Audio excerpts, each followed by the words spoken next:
और अभी ये जानिए कराची में शदीद गर्मी में लोड शेडिंग पर नेपरा ने के इलेक्ट्रिक को खबरदार कर दिया है। नेपरा ने हिदायत दी कि इंतहाई ज़रूरत के वक्त भी 1 घंटे से ज़ायद की लोड शेडिंग ना हो, जबकि रात को लोड शेडिंग से सख्ती से मना किया गया है। हिदायत पर अमल ना करने की सूरत में के इलेक्ट्रिक को कानूनी कार्रवाई का इंदिया दे दिया गया। इस मुतालिक आपको बताएं कि कराची में शदीद गर्मी में लोड शेडिंग पर नेपरा ने के इलेक्ट्रिक को अब खबरदार कर दिया है। नेपरा की जानिब से हिदायत दी गई कि इंतहाई ज़रूरत के वक्त भी 1 घंटे से ज़ायद लोड शेडिंग ना की जाए। रात को लोड शेडिंग से सख्ती से मना किया गया है।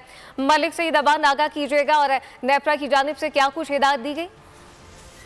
जी बिल्कुल, कराची में शदीद गर्मी और के इलेक्ट्रिक की जानिब से लोड शेडिंग पर नेपरा ने सख्त नोटिस दे दिया और 7 रोज के अंदर अंदर तहरीरी जवाब तलब दिया। नेपरा अथॉरिटी ने के इलेक्ट्रिक को लोड शेडिंग के हवाले से हदायत भी जारी की है। के इलेक्ट्रिक को कराची में रात के वक्त लोड शेडिंग न करने की सख्ती से हदायत की गई है। इसके अलावा नेपरा अथॉरिटी का कहना था कि लोड शेडिंग इंतहाई जरूरत के वक्त भी 1 घंटे से ज्यादा ना हो। के इलेक्ट्रिक को हदायत की रोशनी में 7 दिन में रिपोर्ट जमा कराने की हिदायत की गई है और कहा गया है कि अगर अमल न करने की सूरत में के इलेक्ट्रिक के खिलाफ कानूनी कार्रवाई की जाएगी।